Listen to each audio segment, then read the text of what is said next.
Somewhere within the archives of a western Pennsylvania courthouse rests a sealed box that has remained untouched for more than 130 years. Inside are the original field notes of a coroner's investigator named Harold Fenwick, a man who was removed from his position just 3 weeks after the Johnstown flood of 1889, for reasons never made public. His notes were never filed into the official record. The 17 witnesses he spoke with before his termination were never summoned to testify before any formal body. Of those 17, 9 were dead before the year was out. Not from the flood. That tragedy had already passed. Over 200 people lost their lives in Johnstown on the afternoon of May 31, 1889, when a dam belonging to one of the most exclusive private clubs in the country gave way, unleashing 20 million tons of water down the Conemaugh Valley. The story you've been told is that it was a terrible accident, the result of neglect, flawed engineering, and an unusually wet season. What the official inquiry was barred from releasing is something far more unsettling than any accident. Before we move deeper into Johnstown and the men who controlled the water above it, take a second to subscribe to this channel if you haven't already. And don't forget to hit that notification bell so you never miss a story like this one. Drop a comment below and tell us where you're tuning in from tonight. We're curious how far this reaches. Now, let's head back to Pennsylvania, to the spring of 1889, to a valley that was never meant to hold so much water. The truth about Johnstown didn't die in the floodwaters. It was buried, deliberately and systematically, with the full help of people who had far too much at stake. To grasp what happened that May afternoon, you first have to understand what Johnstown was and what it wasn't. By 1889, Johnstown was a bustling industrial city of roughly 30,000 people, nestled into the tight floor of the Conemaugh Valley in southwestern Pennsylvania's mountains. The Allegheny ridges rose steeply around it, and 2 rivers, the Little Conemaugh and Stony Creek, met right at the city's core before joining the larger Conemaugh River to the west. The geography was intimate and enclosed, the kind of valley that gave a place its character, its close, knit community feel, its sense of being cut off from the wider world. It also made it a trap. Johnstown had grown on iron and steel. The Cambria Iron Works drove the local economy, employing thousands of men who worked in the mills from before dawn until after dark, shaping rails and beams that helped build much of the eastern United States. The workers who filled the city were mostly immigrants: Welsh, Irish, German, Hungarian, Czech, men who came to Pennsylvania with nothing and carved out lives on the narrow streets climbing the valley walls. They lived in row houses near the water. They rarely thought about the water at all, beyond the usual spring floods that sent mud into the first floors of low-lying homes and passed in a day or two. They knew, but not the way people know things they avoid dwelling on, that a dam sat 14 miles up the mountain. They knew it was old, that it had been patched up more than once, that people sometimes muttered about it during heavy rains. But Johnstown was a city of practical people, consumed by the demands of the furnace and forge, raising children in crowded neighborhoods, stretching modest paychecks across the week. The dam was someone else's problem, and there were, in fact, people who worried about it. Engineers who wrote letters, inspectors who filed concerns. Those letters and concerns all ended up at the same place, the South Fork Fishing and Hunting Club. The South Fork Fishing and Hunting Club was, in plain terms, a retreat for the richest men in America. Its membership list reads like a who's who of Gilded Age power: Andrew Carnegie, the steel magnate; Henry Clay Frick, the coke baron who would become one of the most despised employers in American labor history; Andrew Mellon, the banker whose family would shape Pittsburgh's financial future for generations. Robert Pitcairn, regional superintendent of the Pennsylvania Railroad, and dozens of others. Lawyers, judges, railroad executives, investors, whose combined wealth represented a staggering slice of the American economy. The club had purchased the old Western Reservoir and its earthen dam in 1879, intending to refill the lake that once sat behind it and create a private mountain paradise. The lake, which they named South Fork Lake, but locals called the Club Lake, was stocked with bass imported from Lake Erie. There were 16 cottages, a clubhouse, a boat launch. During the summer, members and their families arrived by private rail car and spent their days fishing, sailing small boats, and dining in a style completely removed from the industrial world their investments had built. The dam holding all that water was a deteriorating earthen embankment that had already failed once in 1862 and had been repaired on the cheap, inadequately, in the judgment of at least 4 different engineers. When the club took over, further changes were made. The discharge pipes were removed and never replaced. The spillway was reduced in size and fitted with a fish screen that regularly clogged with debris, and the dam's central ridge was lowered several feet to allow a carriage road to cross it. Each of these changes reduced the dam's capacity to handle large volumes of water. Each was documented at one time or another by people who knew exactly what they were seeing. Still, the water rose every spring. Still, the club's members took their private rail cars up the mountain for another season.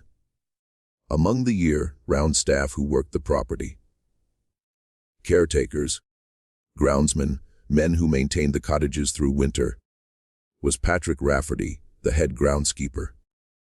A stocky Irishman in his late 50s, Rafferty had worked at the dam since the club's early years. He wasn't an engineer and had never attended technical school, but he had spent more hours looking at that dam than any of its owners. And what he saw in the spring of 1889 deeply unsettled him in a way he struggled to articulate to anyone who could act on it. The spring rains that year had been exceptional. May 1889 was the wettest month in years across western Pennsylvania. The rivers ran high. The reservoir was fuller than Rafferty could remember. The water kept rising. They watched the spillway struggle under the load, choked by the fish screen, water sheeting across the top of the road in ways he'd never seen before. At least not in his time there. He sent a message to the club's management on May 28th and another on May 30th. He wasn't entirely sure what he was asking them to do. He wasn't sure they could do anything quickly enough, even if they wanted to. What he was sure of by the morning of May 31st was that the dam was going to fail. May 31st, 1889, began like most spring days in western Pennsylvania. Overcast, the air thick with moisture, the smell of rain already in the ground. By mid-morning, the rain that had been falling for 2 days was intensifying rather than easing, driven by a storm system stalled over the region. The streams feeding the reservoir ran white. The lake's surface, which on summer days was the color of slate and glass, was now a churned gray sheet climbing steadily toward the dam's crest. Patrick Rafferty hadn't slept. He'd spent the early morning hours watching the water, walking the top of the embankment in the rain, listening to sounds he couldn't name. A deep, low trembling in the earth beneath his feet. That might have been thunder echoing off the ridges or something else entirely. The fish screen in the spillway was hopelessly clogged. He and 2 other workers had tried to clear it in the dark hours before dawn, wading into the freezing overflow with rakes and bare hands, and failed. The water was coming over the road in a sheet several inches deep and deepening. Shortly before noon, Rafferty sent a young worker, a 17-year-old from the village of South Fork named Daniel Coyle, on horseback down the mountain to warn the communities below. Coyle wasn't the first such messenger that spring, or even that season. Warnings about the dam had been sent so many times over the years that there was a phrase in Johnstown for them: crying the lake. Most people had stopped listening. When Coyle reached South Fork Village, he warned the telegraph operator, who relayed messages down the valley. By early afternoon, some of the warnings reached Johnstown. They were, as they always had been, largely ignored. At 30:10 in the afternoon, the South Fork Dam failed. It didn't fail dramatically in a single explosive moment. It failed from the center.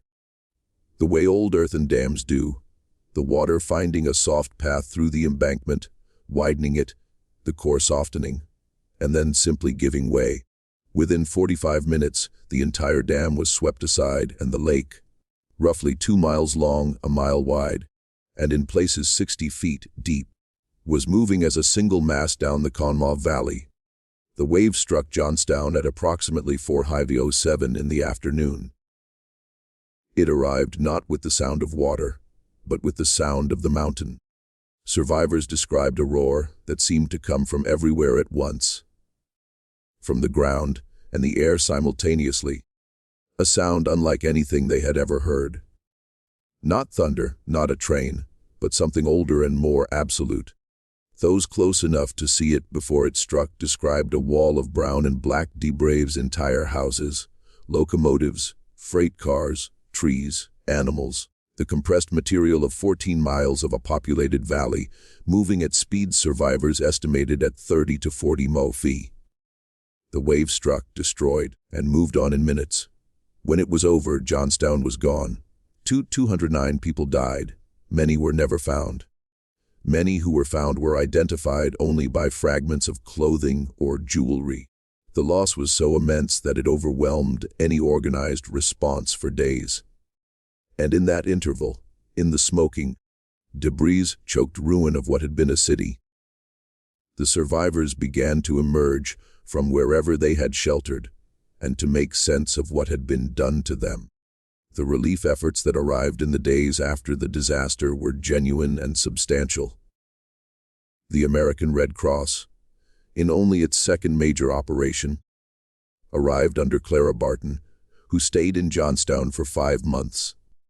Money and supplies poured in from across the country and abroad. The outpouring of public sympathy was immediate and enormous. What came more slowly, and what shaped the darker history that followed, was the question of accountability. In the first weeks after the flood, newspapers across the country ran editorials demanding prosecution of the club's members and management. The Pittsburgh papers were particularly aggressive. The logic seemed straightforward. The club had owned a structurally compromised dam, had been warned about its condition by engineers and their own employees, had made modifications that reduced its safety, and had failed to take adequate corrective action. 200 people were dead. Someone had to answer for it. The legal proceedings that followed were, in the dry language of the courts, inconclusive. The Pennsylvania courts ultimately found that the flood was an act of God, a phrase doing very heavy lifting in that particular judgment. Given that several of the wealthiest men in America had been managing the structure that failed, not a single member of the South Fork Fishing and Hunting Club was ever convicted of any crime. Not one paid $1 in court, ordered damages to any victim or family.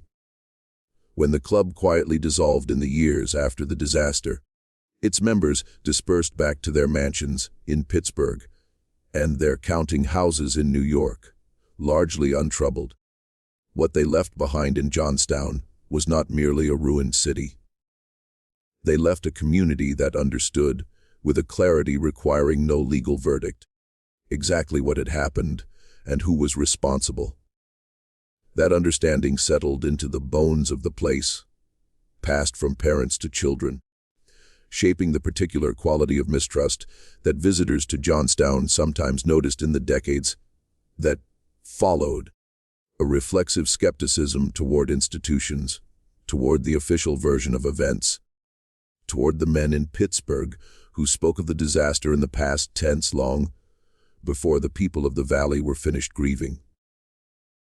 And then, beneath that communal understanding preserved in survivors' memories and in documents that never quite made it into the public record, was something even the most aggressive newspaper coverage had never fully examined. It had to do with the weeks before the flood, with what the club's management had known and when, and with a series of decisions made in the final days of May 1889 that went far beyond ordinary negligence. The man who came closest to uncovering this was Harold Fenwick. Fenwick was a deputy coroner from Cambria County, a methodical man in his early 40s who had worked as a surveyor before entering county service, and who brought to his coroner's work the same habits of documentation and measurement that had shaped his earlier career. He was not political. He had no particular connection to the labor movement or the reform causes reshaping American civic life at the time. He was simply a man who believed the dead deserved an accurate accounting. In the weeks after the flood, as official investigations were organized and legal machinery began its slow turn toward exoneration, Fenwick was conducting his own methodical inquiry. His mandate was technically narrow: to document causes of death for victims within the county's jurisdiction. But Fenwick was the kind of man who followed threads wherever they led, and the threads he found: interviewing survivors, examining debris fields, reviewing what little documentary evidence had survived the waters, led him in a direction the official investigation was carefully avoiding. He began hearing things about the last week of May, about what had been known at the dam, about communications sent and not sent. The official narrative of the South Fork Dam's failure was, at its core, a story of natural catastrophe compounded by engineering negligence. Too much rain meeting too old a dam. This was accurate as far as it went. The problem, as Fenwick was discovering in late summer 1889, was how far it went. Before we go further, because this story is only getting darker, if you haven't subscribed yet, now is the moment. This channel exists to tell the stories the official record buried, the stories those with power preferred you never hear. Subscribe. Leave us a comment with your theories about what the South Fork Club really knew. And let's continue into the valley together. To understand what Fenwick was doing and why it threatened the men it threatened, you have to understand the nature of the official investigation running in parallel with his own. The Pennsylvania legislature convened a joint committee to investigate the flood's causes, beginning in July 1889. The committee included several men with ties to Pittsburgh's financial world, one of whom had business dealings with Robert Pitcairn of the Pennsylvania Railroad, himself a club member. The American Society of Civil Engineers sent its own delegation to examine the dam site and render a technical verdict on the cause of failure, and the legal proceedings that began in Cambria County courts that autumn were presided over by judges operating within a political culture thoroughly saturated by the influence of the same industrial magnates whose property had destroyed the city. None of this necessarily means any specific act of corruption occurred. Institutions can fail through the accumulation of ordinary deference, through the habitual instinct of officials to interpret ambiguity in favor of the powerful, through the reasonable reluctance of men of middling station to make powerful enemies when the outcome, legal, official, is likely to be the same regardless. The courts would almost certainly have reached the same conclusions, even if every man on every committee had been a model of disinterested public service. The law of 1889 Pennsylvania, as it applied to property liability and natural disaster, was simply not equipped to hold wealthy men accountable for structural choices made on private land, even when those choices killed thousands. But Fenwick was not working within those institutional constraints. He was working outside them, and outside them in the fall of 1889. A different picture was taking shape. The first thread he pulled was the testimony of Agnes Driscoll, a widow who had operated a boarding house in South Fork Village. Driscoll survived by climbing onto a roof and then to a nearby hillside, and returned to her ruined property within days. What she told Fenwick, in a deposition he recorded in his field notebook, was that in the 2 days before the flood, she had seen men she didn't recognize arriving at the dam on horseback. Not the usual workers, not Rafferty and his crew, but men in better clothing, men who rode with purpose and left quickly. She assumed they were engineers or club officials come to assess the situation. She thought nothing of it at the time.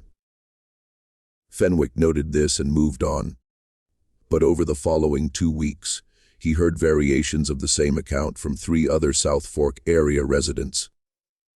A farmer named Josiah Kern, who watched from his upper pasture as riders came and went along the dam road.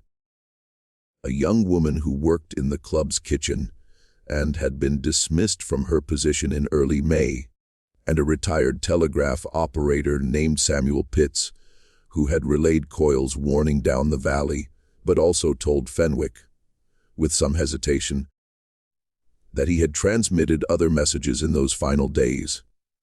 Messages from the club's property, addressed to Pittsburgh, that struck him as unusually specific about the dam's condition.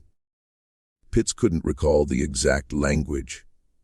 He processed dozens of messages daily, and the flood was weeks in the past by the time Fenwick reached him.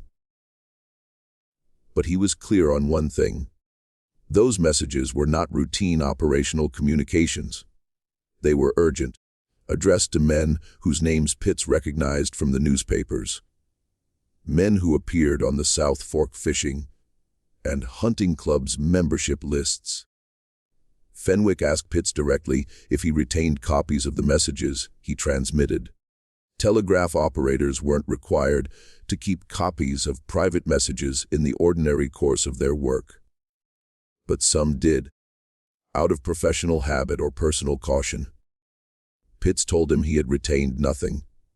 His logbooks from that period, which would have shown at minimum the volume and frequency of traffic in the days before the flood, had been reviewed by a representative of the Western Union Company in the weeks after the disaster.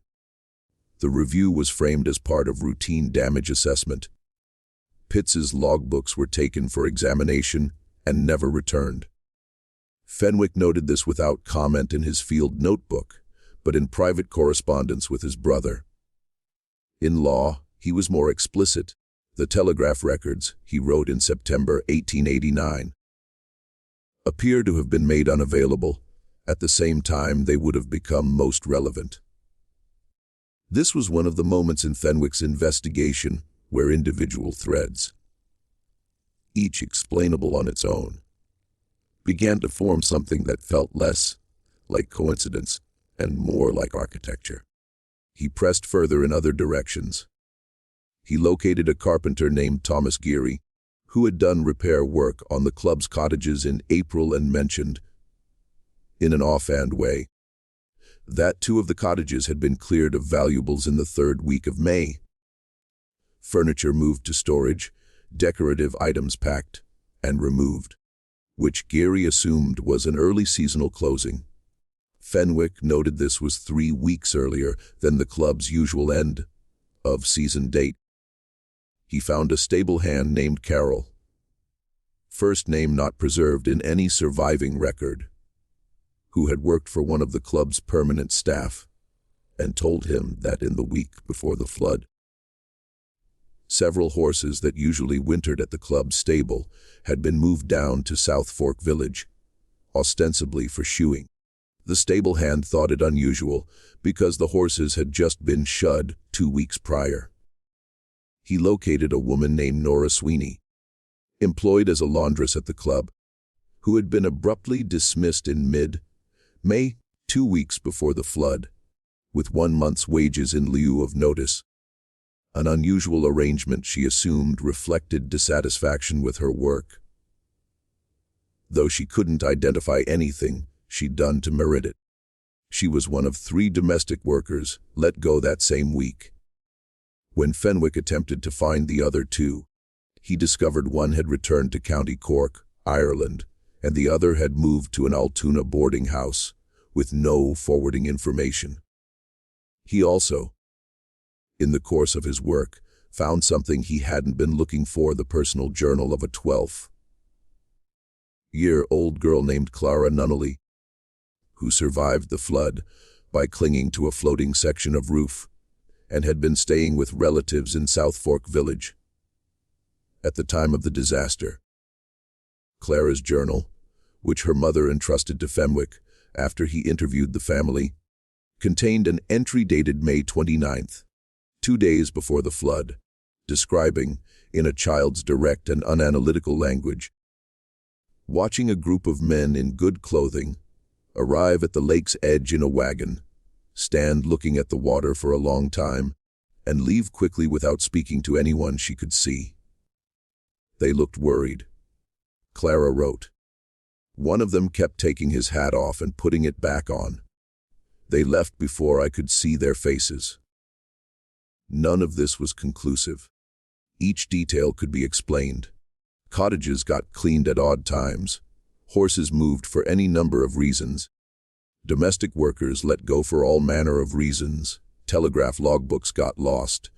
Men in good clothing visited properties they had an interest in. Children watched things and misinterpreted them. But taken together, assembled in the careful columns of Fenwick's field notebook, they described something that looked less like negligence and more like preparation. Preparation for something the club's membership knew was coming. The question that kept Fenwick awake, that he wrote about in increasingly direct language in his private notes, was simpler than any evidentiary detail. If these men knew the dam was going to fail, what did they do to warn the 200 people in the valley below? The answer, as far as Fenwick could determine, was nothing organized, nothing systematic, nothing remotely commensurate with what they understood the risk to be. He was 3 weeks into this inquiry, preparing to request formal depositions from several individuals whose names had come up repeatedly in his research, when he received notice that his services as deputy coroner were no longer required.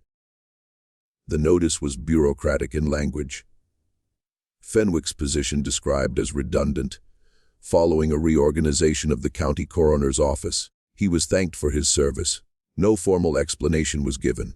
The timing, October 1889, less than 5 months after the flood, struck him as particular, and he said so to at least 2 people, including his brother-in-law, George Hadley, a printer in Altoona, who would later recall those conversations in detail.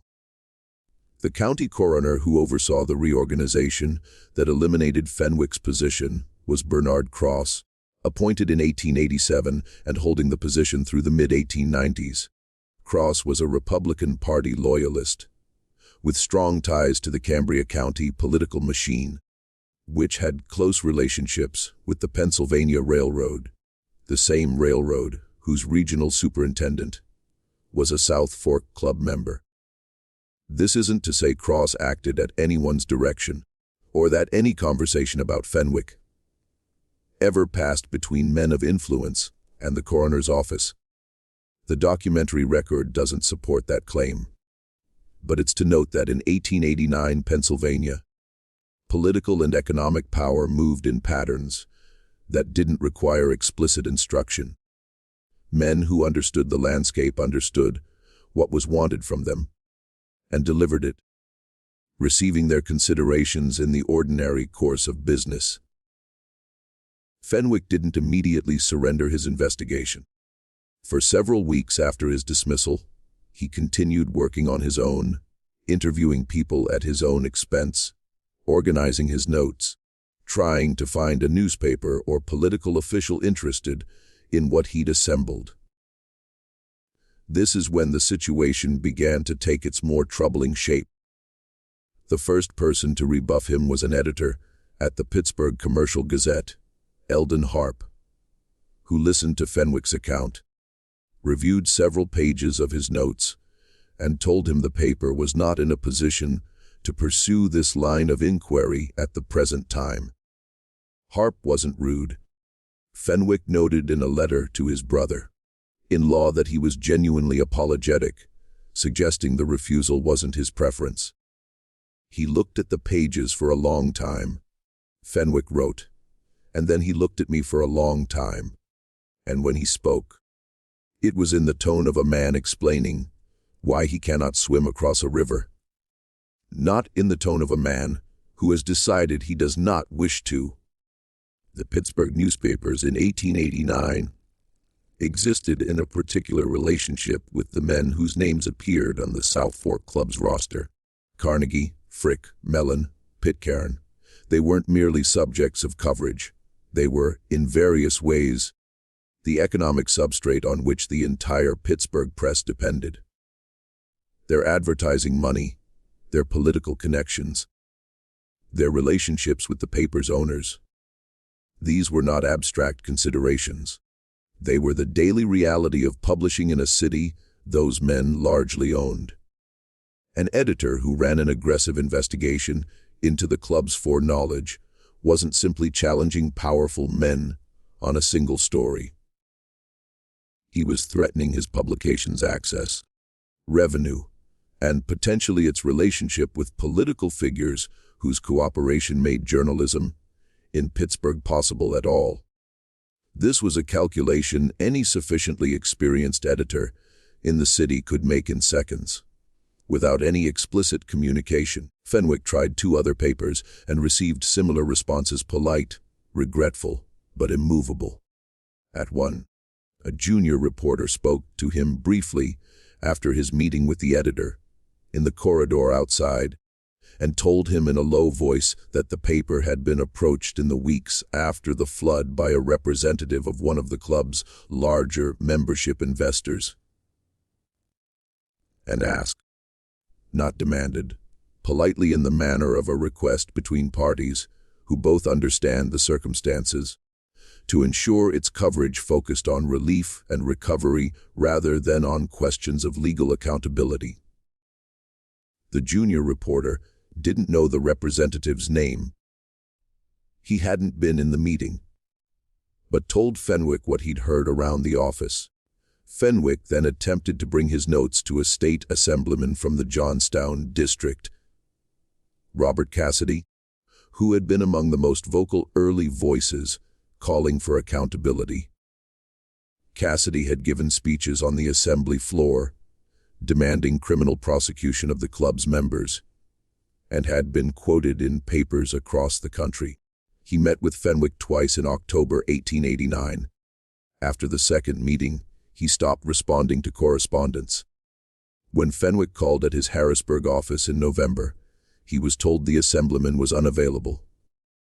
A clerk, speaking quietly in the manner of a man exceeding his instructions, told Fenwick that Cassidy had received a visit from certain interests and that his position had become more nuanced. Robert Cassidy was re-elected in 1890. He never made another public speech about the Johnstown flood. In December 1889, Samuel Pitts, the telegraph operator and one of Fenwick's most significant sources, died of a stroke at age 51. He had been in apparently good health the previous autumn.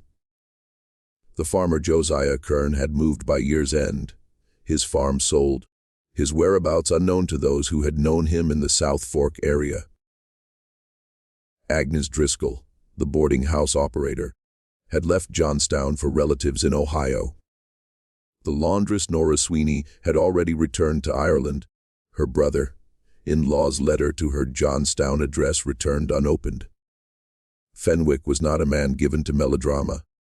His private correspondence, preserved in a small collection that eventually found its way into a Pennsylvania historical society, is notable for its measured quality, its resistance to the sensational.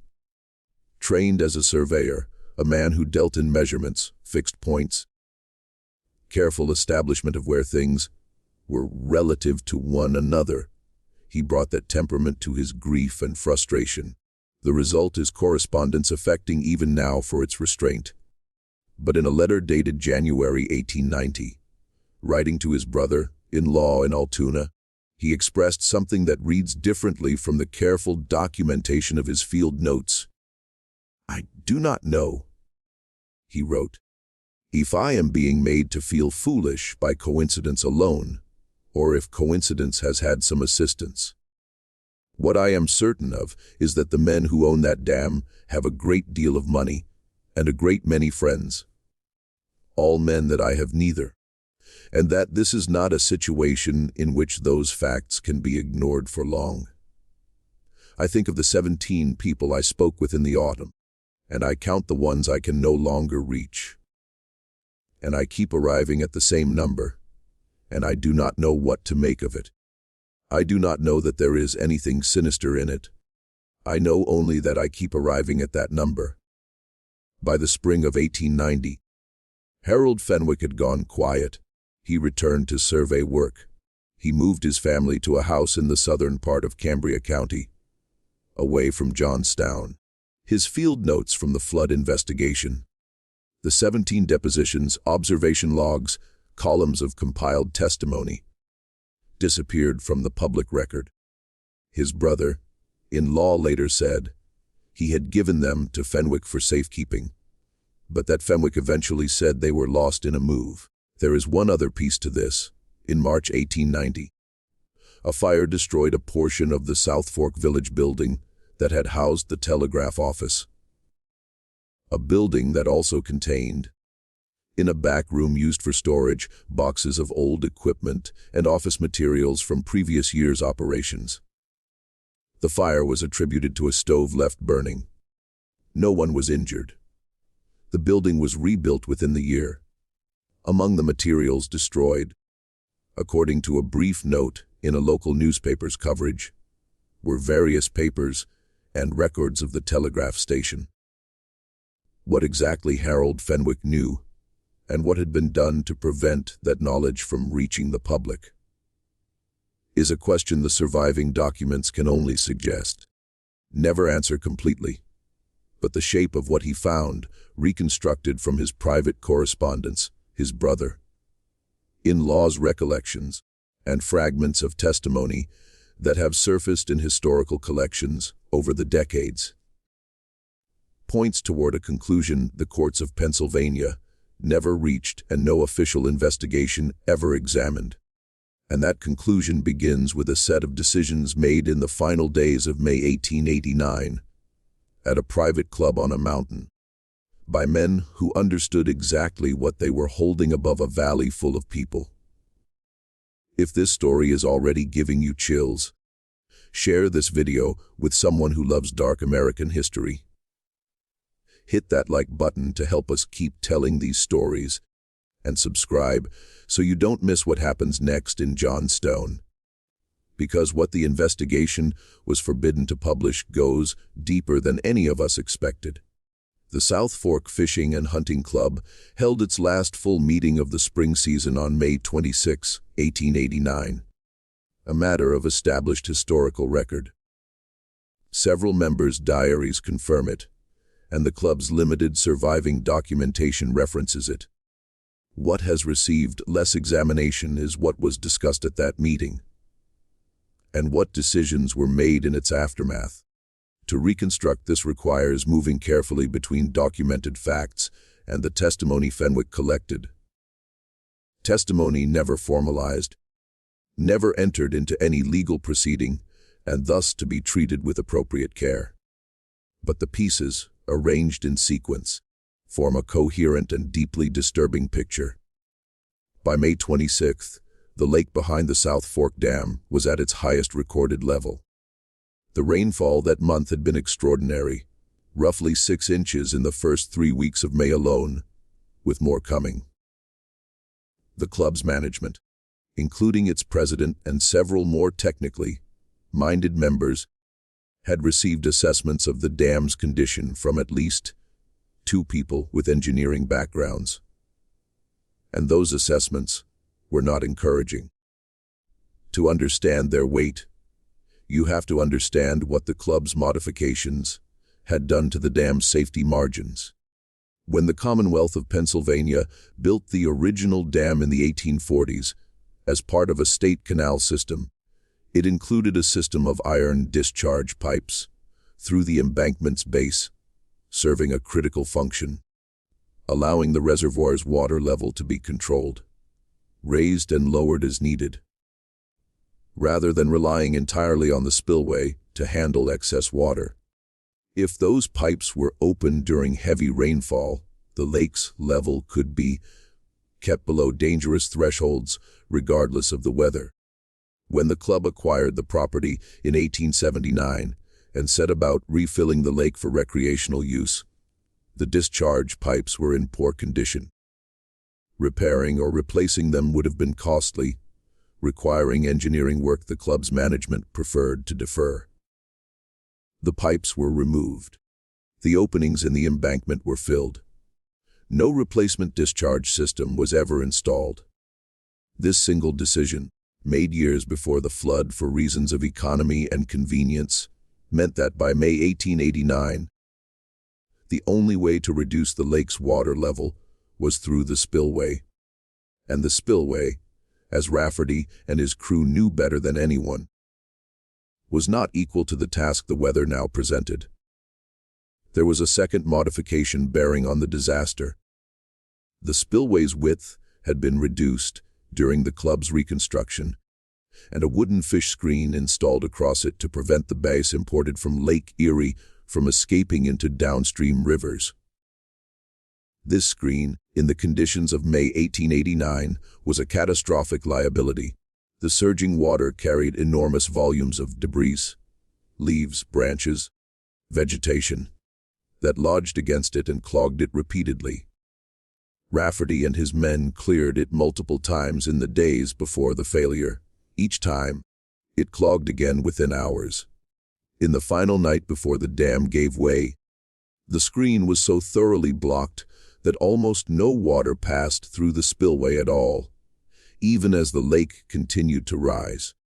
The men at the May 26th meeting knew about the screen. They had been told about it. Whether they understood its full implication in current conditions is something the historical record cannot establish definitively.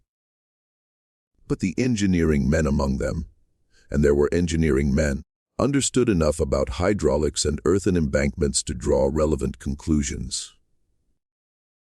The discharge pipes were gone. The spillway was undersized and liable to clog. The lake was at its highest recorded level and rising. More rain was forecast. The embankment's structural quality had been questioned for years.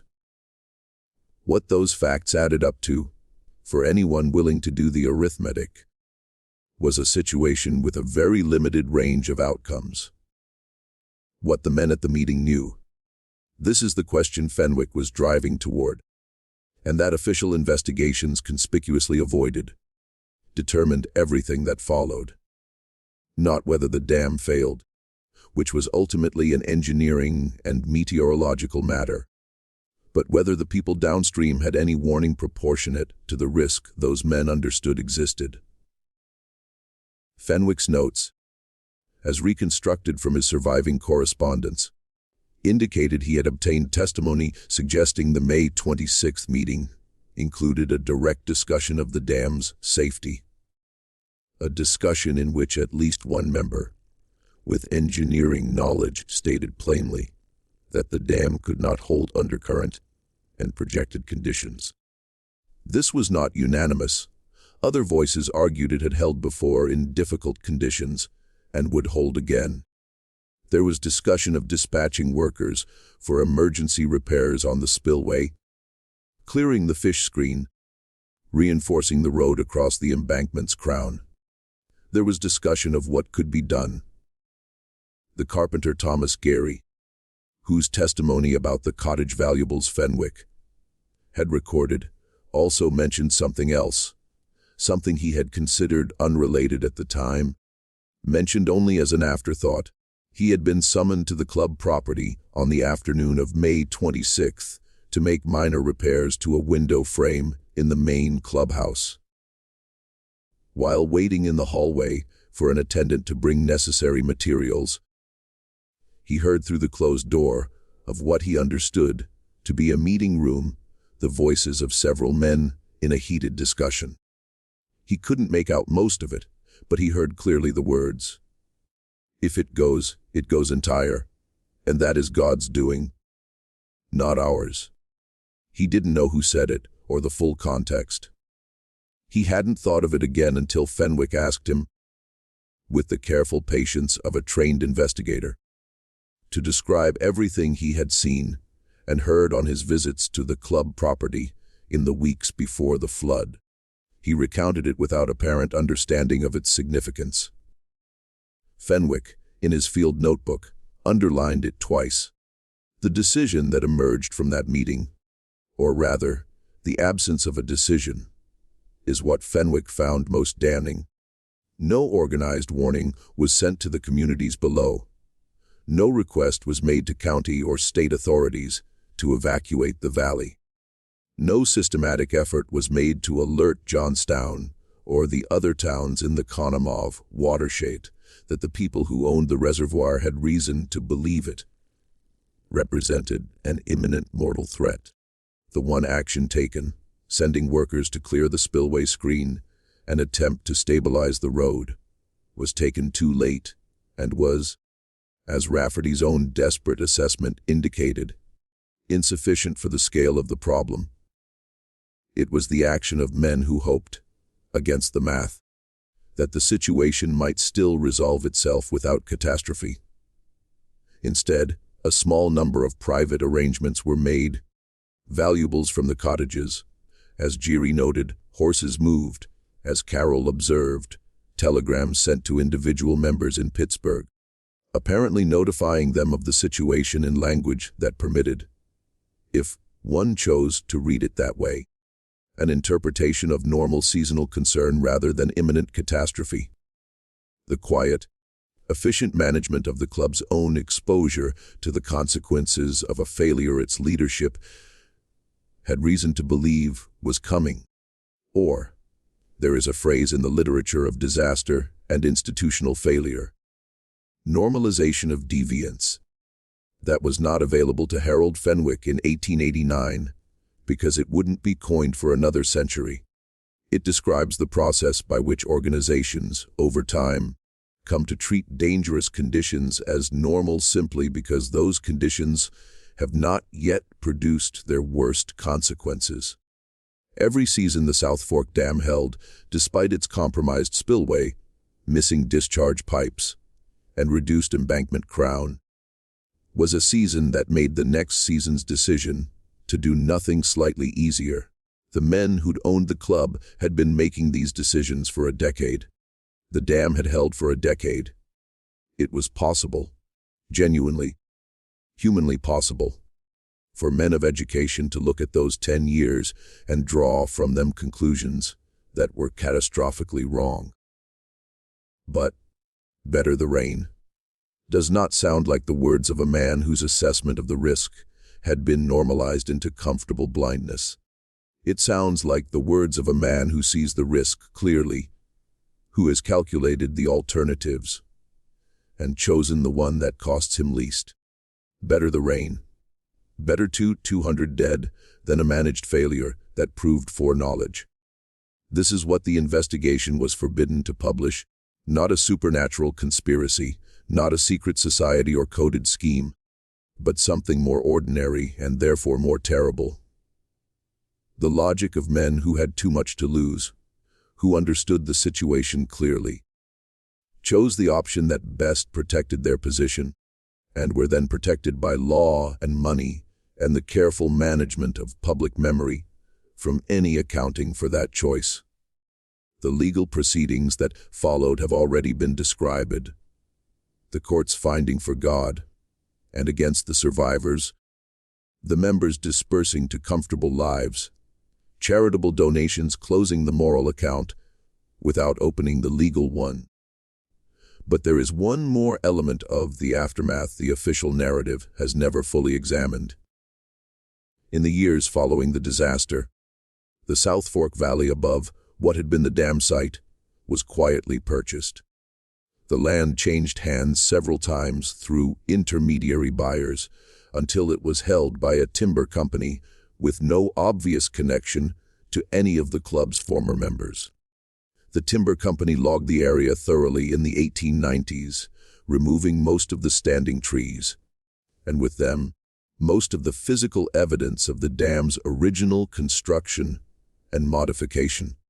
By the time any organized historical investigation became possible in the early 20th century, the landscape had been so altered that many specific features described in pre-flood engineering assessments were impossible to locate with certainty. This may have been simple commercial activity, unconnected to any desire to manage the historical record. Timber was valuable, and western Pennsylvania's hills were logged comprehensively in those years. It may be coincidence that the one area of particular relevance to one of America's worst industrial disasters was also the most thoroughly stripped of its physical evidence in the decade following that disaster. Harold Fenwick, had he still been investigating, would have noted the coincidence, written it in a careful column, without editorial comment in his field notebook, and then underlined it. The city of Johnstown was rebuilt. It took years, and it was never quite the same city that existed before May 31, 1889. The Cambria Iron Works reopened. New houses went up on the valley floor. People came back and stayed, and the city continued as cities do, carrying their losses in architecture and in the particular silences certain subjects produce in certain rooms. For many survivors, the years after the flood were shaped by a peculiar combination of gratitude and fury that never entirely resolved into either. They were grateful to be alive, for the outpouring of relief from across the country, and as far as Europe, for Clara Barton and her nurses, for the thousands of strangers who sent money, food, and clothing. And they were furious, a fury with nowhere to go because the courts had spoken. The law had spoken, and the responsible men were found in the eyes of the legal system to be responsible for nothing. This fury expressed itself in the ways grief without legal outlet tends to express itself in stories told to children, in the particular bitterness with which certain names were spoken, in the refusal, which became a community tradition, to purchase Carnegie steel when other options were available. It was small and practical and utterly without effect on the trajectory of any of the men involved. But it was something. It was the only thing left to do. Patrick Rafferty, the groundskeeper who spent the last night before the flood walking the embankment and listening to the earth move beneath him, who sent Daniel Coyle down the mountain with a warning that arrived too late to make any practical difference. Rafferty died in 1892. He gave no interviews in the years between the flood and his death. Those who knew him in South Fork said he was not a man who talked much about that night, or what he had seen, or about messages sent and responses not received. He drank more than he had before. He went to Mass every morning, which he hadn't always done. These are the accommodations men make with the things they carry. Daniel Coyle, the 17-year-old who rode down the mountain with the warning, survived to old age. He gave a single recorded interview in the 1920s to a local newspaper. When asked whether he felt he had done everything he could, he said yes. He had done what he was sent to do. When asked whether he thought the warning could have saved more people if it had been sent earlier, he was quiet for a long moment before answering. He said, "There was a time when it could have saved everyone, But that time had passed before I rode. The South Fork Dam was never rebuilt. The lake drained completely in the hours after the failure, leaving a broad mud flat where the water had been. Over the following decades, the forest reclaimed it. Today, the site is part of the Johnstown Flood National Memorial, maintained by the National Park Service.